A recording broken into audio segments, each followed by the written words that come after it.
Hello and welcome to the Nova Show Real Estate Records. I'm BreeAnn Motta, your host for today's episode. And joining me are Alixandria Moore and Blaine Larsen. Together, they bring a unique perspective shaped by different stages of the real estate journey, combining years of experience, fresh insight, and shared commitment to helping clients make confident decisions. From navigating changing markets to building lasting relationships, they've seen the industry evolve and understand what it takes to serve the clients in today's environment. Today, we're talking about their experiences, lessons learned, and what they believe is ahead for the real estate. Let's dive in. Hi, guys. Thanks for joining me. Thank you. Blaine, let's start with you. What originally brought you into real estate, and what made you stay in the industry for over 2 decades? I guess partially accidental. When my daughter was born, I was actually a stay-at-home dad, and I loved it, and I was good at it, and I wanted to do that for the rest of my life. Dang, okay. And my ex-wife came to me and said that she wants to stay home with her, and I told her that if we're going to do that, we're going to move back to Utah, and I'm going to get my real estate license. And my dad had done it when I was younger, and so that's kind of what we did. I just kind of jumped into it, honestly. That's cool. Yeah, my dad told me I had some big cojones a few years ago, and I told him it was more ignorance than that. That I really was more naive, didn't know what I was getting into, but I jumped in head first and did really well right out of the gate, and was able to let my ex-wife stay home and be with my daughter, and so the stars kind of aligned on it. But yeah, it was just kind of a jump in the deep end type thing. That's awesome. So you kind of grew up with your dad doing it then? Is that? He did it for a few years when I was younger. Excuse me. And I really didn't understand a lot about it. I just knew that I had to make more money to be able to make it happen. And so I really didn't know much about the real estate industry other than my dad had done it before, and that was about it. Oh, wow, that's pretty cool. Yeah. I mean, that's kind of neat to kind of get a feel of it and then just be like, you know what, let's just go for it. Yeah, and that's what it was. That's awesome. Alexandra, what was your path into real estate and what made you choose this career? So mine was also kind of by accident. Okay. I've been in it for just over 7 years now.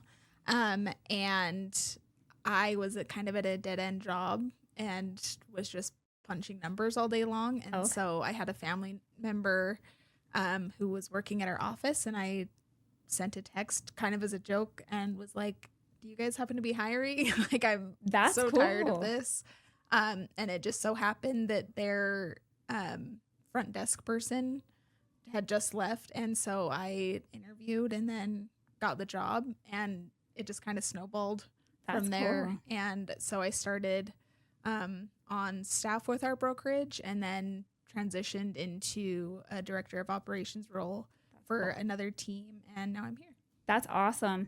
So you kind of like started, what made you kind of be like, okay, now I want to jump in myself? Well, I got my license, and it was more so just out of convenience, because you can obviously do more with that, where I was kind of limited on what I could do. And so it was more so just convenience. And I had an agent approach me one day, and she was like, hey, I want to build a team. Can you help me? And I had all the like back end knowledge of kind of what goes into a business, but I had never really seen like the front lines of real estate. And so I was like, well, this is my opportunity to jump in and see this side of things. And I ended up really loving it. That's so cool. Yeah. That's awesome. Looking back at the beginning of your careers, what was something you had to learn the hard way? I think just probably being your own boss, having freedom, which is the only way I can work. But, realizing growing up from very humble beginnings and seeing, the struggles people make and the allowance of their freedom during jobs and careers and things like that, and the sacrifices they have to make, to basically saying, here's a desk, sell real estate or don't, like, we really don't care. And that's essentially how it was when I got in the business. Yeah. And there was a lack of training out there. And so it was kind of like, figure it out or don't, because nobody cares other than you. Yeah. And I would say that was probably the hardest thing was, just blindly running around, not knowing where you're going, and essentially figuring it out yourself. Yeah. Yeah, that'd be really hard. Did you guys have like mentors that you kind of? Funny enough, I did know the first place that I hung my real estate license here in Utah, and I'd known him for a very long time. So I felt comfortable going there. But I look back now at some things that I do for my agents and things like that, and I got none of that. And I tell them that all the time, and they're like, "Oh, that was a long time ago." It doesn't matter, but it's still out there. And I still see people getting that level of support. But I remember the one story that he told me is, I ran into him on the road one day, and I just left my very first listing appointment, and I like flagged him down, and I was like, "Hey, what do I do right here?" And, he tried to bring that up to me. He's like, "I even helped you on a Sunday on the side of the road." I'm like, "That's probably the most help you ever gave me." And I love him to death. I'm not bashing him. It was just kind of a different era of real estate then. And so, again, there was really no support. Yeah. Yeah. That's definitely hard, especially when you kind of jump in and you're like, "Okay, now what?"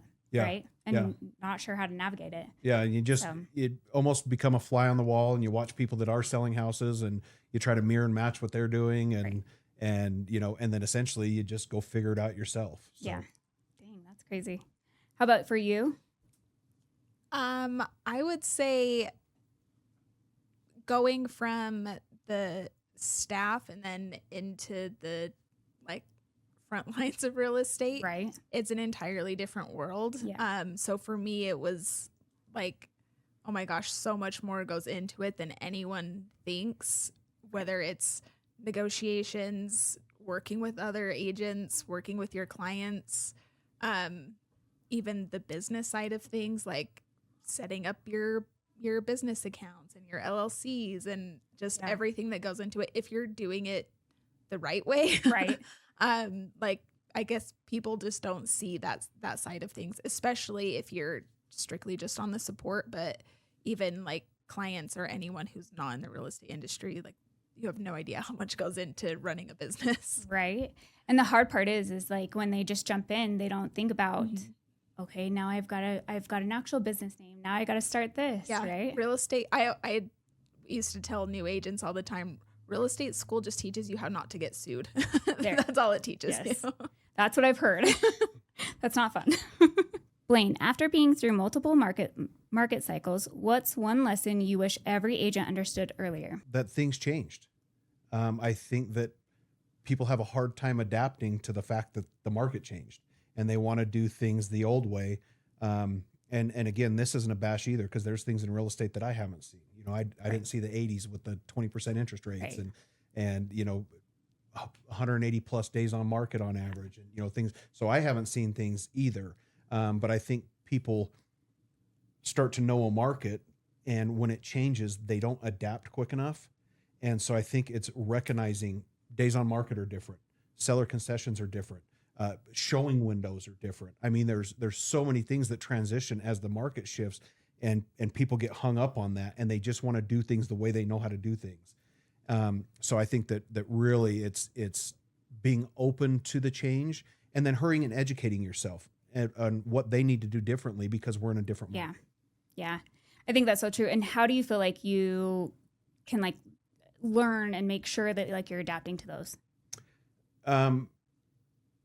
Staying educated, getting in trainings, market updates, things like that. And then, understanding what the trend means. When we go from 7 days on market in the crazy COVID to, an average days of nearly 60 in some of the counties around here, that means that you have to do your listing presentation different. You have to set your seller expectations up different. You have to set your buyer expectations up different. And I think that agents that lack to set those expectations are the ones that essentially have to come back and face their clients and have some tough conversations because they kind of messed up at the start because they didn't adapt quick enough. And so I think it's just staying educated, keeping an eye on the market, keeping an eye on comparable properties and concessions paid and things like that. And then just starting to realize, okay, we have a new expectation and I need to let people know that right out of the gate. I think that's genius, because if you can educate them early, they're not going to come into it blindly and be upset with you later on, right? Right. And we learned something at a training, I think it was last year, and somebody had said a 2-minute offensive conversation will save a 20-minute defensive conversation. So true. And 90% of that 2-minute conversation is setting an expectation.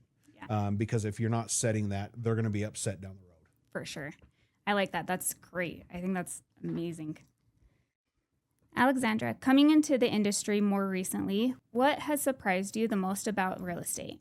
I would say how much collaboration actually goes into it. Like if you're not in real estate, you see signs in yards from all different agents, all different brokerages.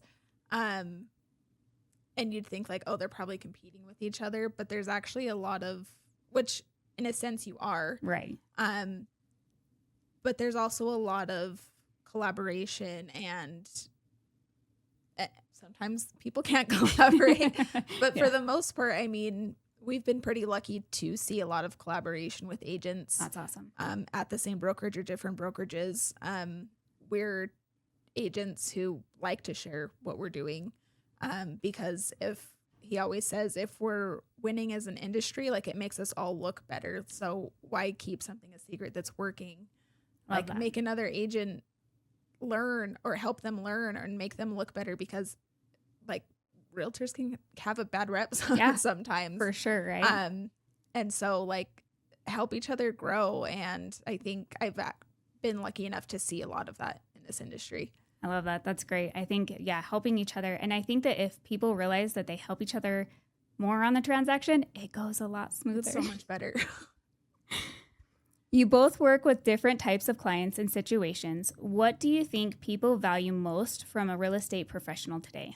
I said it before, but setting an expectation. I think that that's key.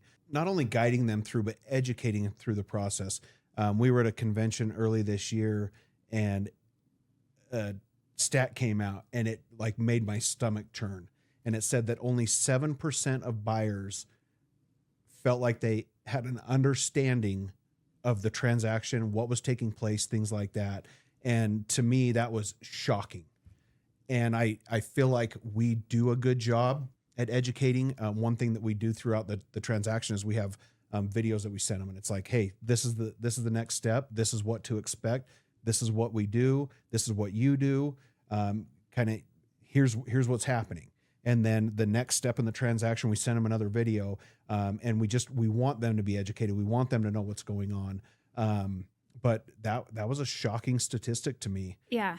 And I would be scared if I was spending the most expensive amount of money that I'm probably ever going to spend in my life, Right. and was completely clueless as to what was going on. To be honest, like when I first bought my house, I don't know if I remember like all the ins and outs of it all. I just remember, yep, pretty home. It works for us. Let's sign, because Right. as a buyer, first time home buyer at least, like you are uneducated. And so I think that like learning more is so much more powerful for them too. So that's great. That's awesome that you guys do videos that they can kind of rewatch and kind of watch on their own time. And then if they have questions, probably reach back out to you, right? Right. 100%. That's awesome. That's cool. I like that. That's really neat.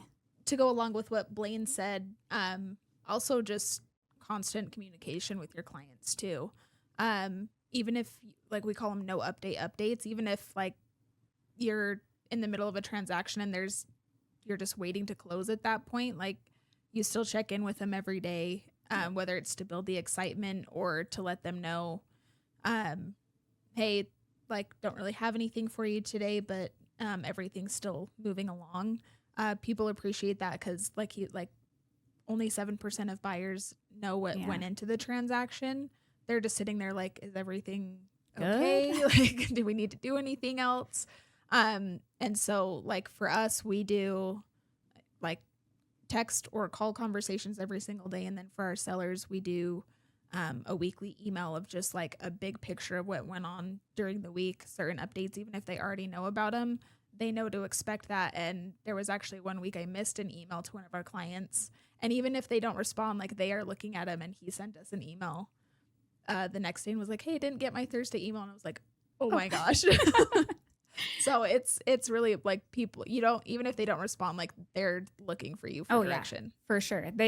And it's funny, even if you don't have an update, it's nice that you guys still stay in connection so that they understand, like, hey, I'm still here. Like, if you have questions, things like that. So that's really great.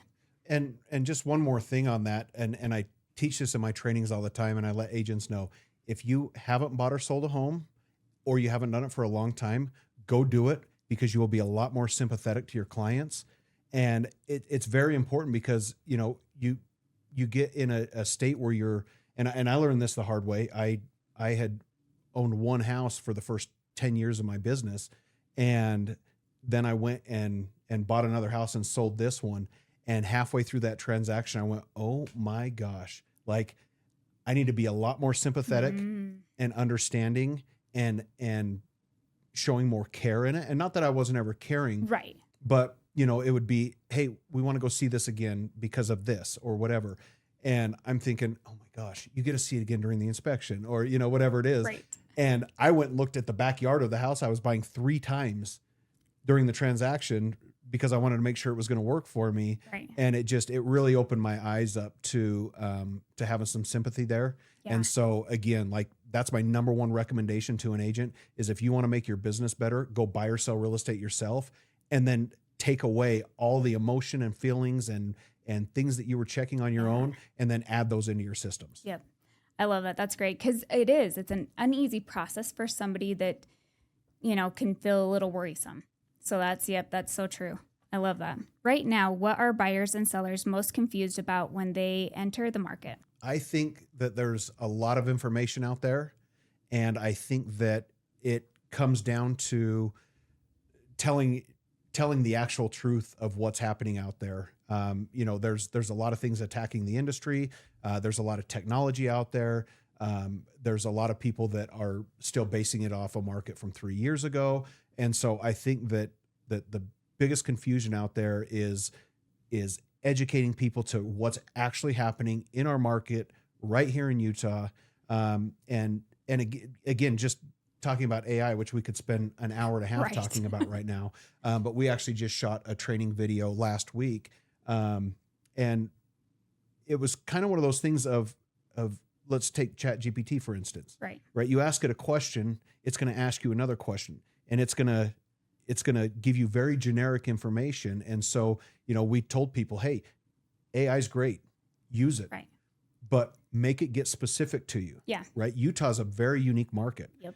And so if we're comparing that, and it's saying, let's say it's getting the biggest amount of information on the web from the Florida market, right? Right. We're completely different. Yes. And so you're going to get an answer that isn't true to Utah. And so I just tell people, go use AI, and but get specific. Utah, buying or selling, this area of Utah, get factual data here, and then seek a professional, and then you can tell them what you learned, and ask them for the data and the statistics and things like that. That's the best way to arm yourself, not just generically using it out there. And so use it, but be very, very specific. That's so true. I think I know, and every time you ask ChatGPT, it will ask you more questions.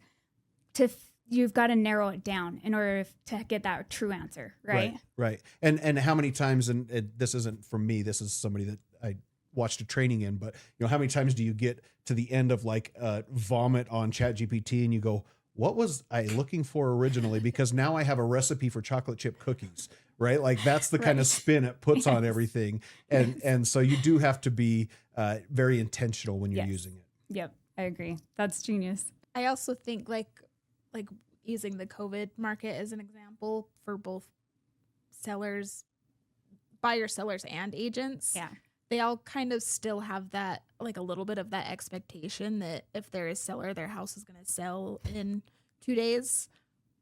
And that's just not the case. Like, the market is balanced now. Yeah. Like, things are sitting for 30, 60 days on the market, and then making sure agents are educating their sellers and buyers on that this is not 6 years ago. Like, it's completely different, and you have to be aware of the current market that you're actually in, and submitting an offer $50,000 under list price is not realistic at this point. Right. That, or my house is a 1 million and it's a dump that's probably like 4 or 5. Right? Yeah. Yeah. So true. Definitely keeping up with the market is a huge thing. After seeing so many transactions, what's something people underestimate about buying or selling process? We actually just shot a video on this not too long ago also. And I don't think they know everything that goes into it. I mean, I think we're real estate agents and therapists hand in hand. Yeah. And I don't think, and if a transaction went smoothly for somebody, that's because their agent did a really good job. Right. And made it smooth and kept a lot of things from them that they were working on in the background. Because I talked about earlier the flexibility of our schedule, but that also opens it up to the availability of our schedule. Yes. I told her my phone started ringing at 5:30 this morning, and it was going on until 10:30 last night. And these are most of the time putting fires out, Right. and negotiating things and fixing issues. And, there's so much that goes on behind the scenes that, we kind of have to filter and buffer that to give that back to our clients, Right. because we don't want them in a panic the entire Right. time or stressing out over something. And so that's on our shoulders to carry, Yeah. so that they have a fun, good process. Yep. And like I said too, I think that if you guys all work as a team, right? If it's a buyer transaction, so you're, communicating with the lender and the title company, and you're just all on the same team and you're trying to work it all together, it makes the transactions a little bit smoother. You're going to have some bumps and, issues, but you figure it out and you guys always take care of it. And we just get to kind of sit back and wait for the signing papers, right? Right. Yeah. Yeah. Coordinating everything is huge. And one of the big things, and I've been guilty myself, I'll be honest.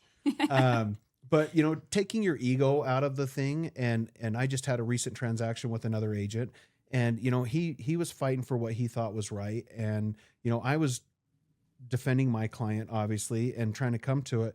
And a lot of it was coming via text. Yeah. And I tried to call him. He wouldn't answer the phone. And, and I just texted him and I said, I need to talk to you on the phone. Yeah. And the first thing I said was, take a breath. This isn't about us. Yeah. This is about our clients. Yes. Let's find a win-win here. Yep. We're going to get this done. We're going to get it closed. Everybody's going to be happy, but you've got to pump the brakes for a second and take your ego out of it. And let's have a real conversation and remember that it's not about us. Right. And that is hard to do at times. Right. And things get heated. But really just like, you've got to bring it back and just go, this is not about me. Right. That's so true.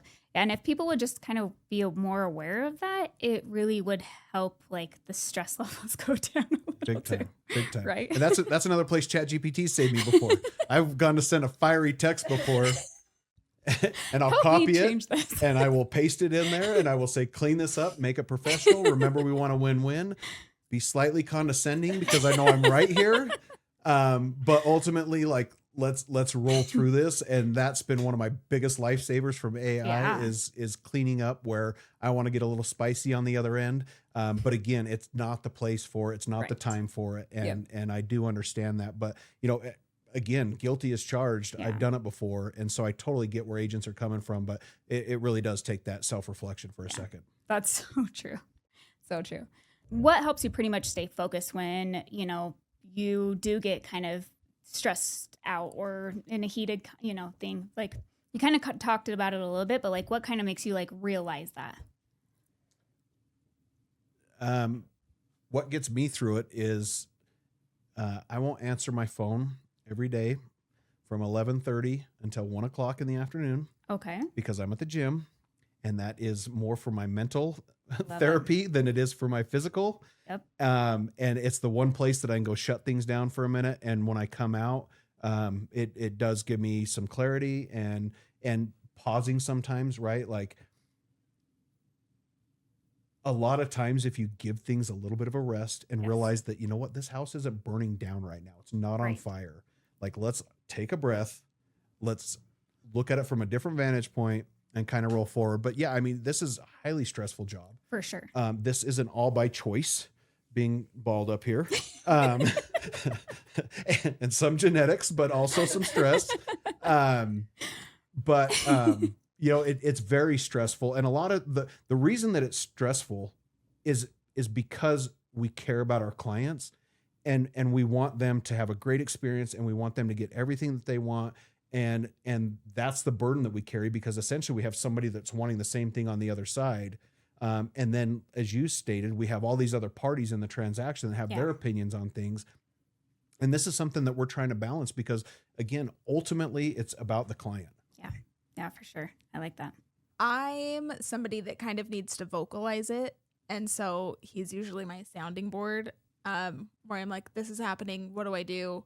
And funny enough, he's usually the one to be like, it's fine. Like, take a breath. Like, I messed up some paperwork, just like totally like had the wrong address on something. And I was like, I'm so sorry I messed up. I'm so embarrassed. And he's like, things happen. Like, it's okay. Like, I think sometimes you have to give yourself some grace. Yeah. In this industry, like, we're all human. And so definitely just like, if you need a sounding board, get a sounding board. Yeah. Typically that will help, because you're in the situation and you just need somebody to talk you off the ledge a That's little so bit. true. That's so true. I'm pretty much the same way. So that makes sense.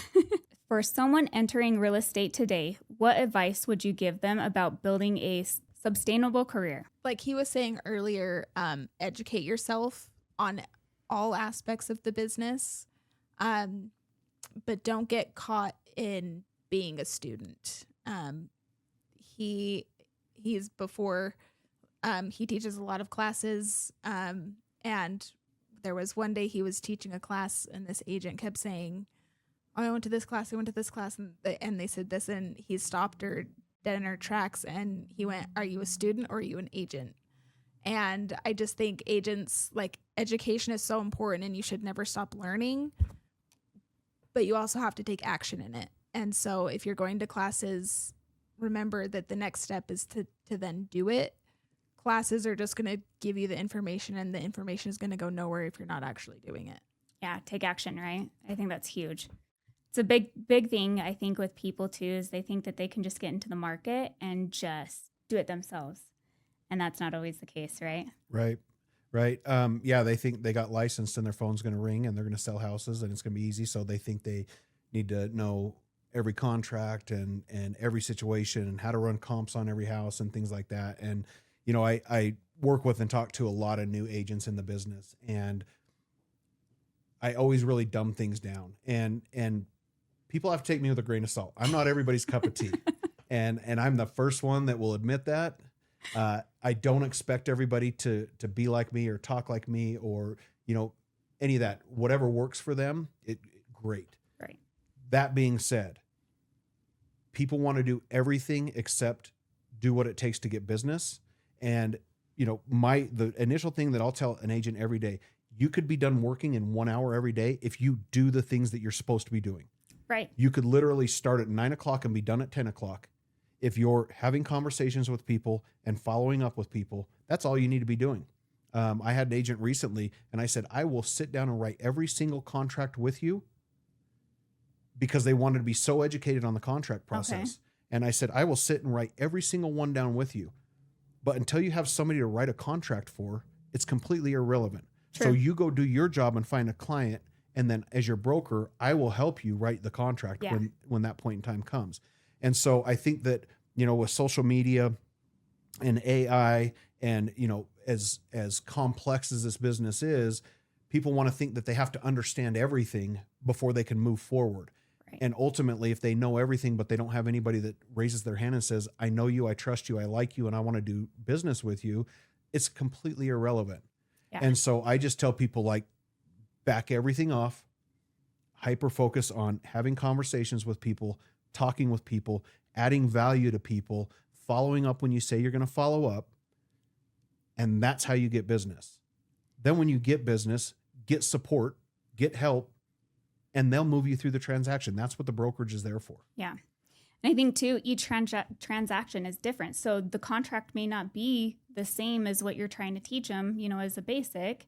And so that's, they've got to learn as they go once they get it. 100%. And I get this comment a lot, and, I let people know, like, I still go to trainings myself. I still teach trainings, to help other people, but I learn something new every single training I get. This is my 22nd year in the industry. I have my broker's license.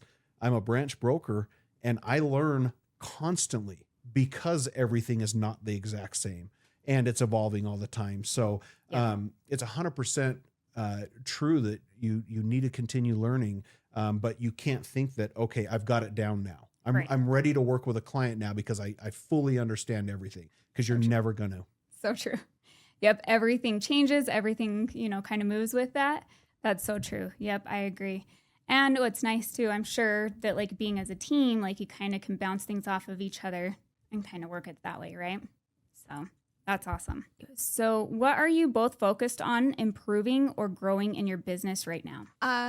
For me, I'm the director of operations for our team. So, when I first started with him, it was kind of, this whole business to me has just been trial by fire. I think that's how it has to go though, right?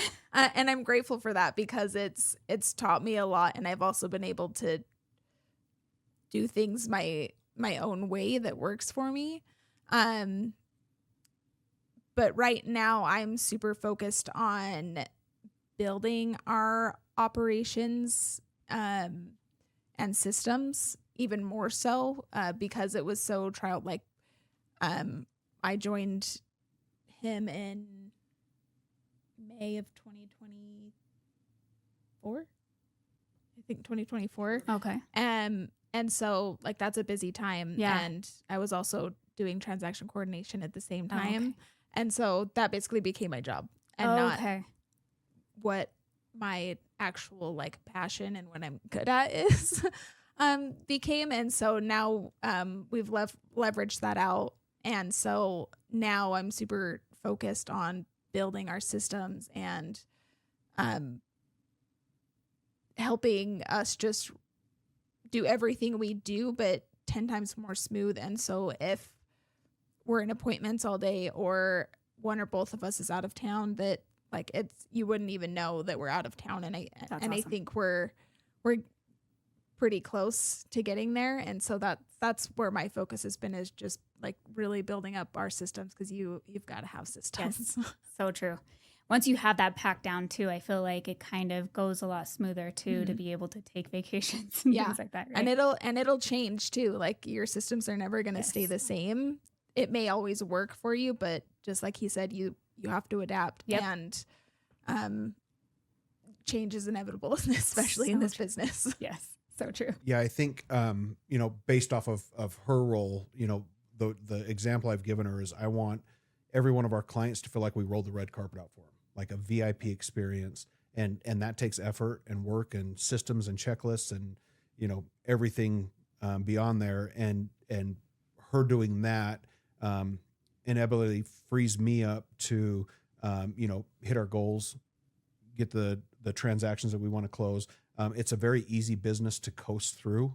And that's why a lot of people have their ups and downs and things like that. But, after 22 years, again, I don't say that as a bragging. I say that as I'm still working on myself and the business. And, one of the biggest things that I'm working on right now is my leadership skills.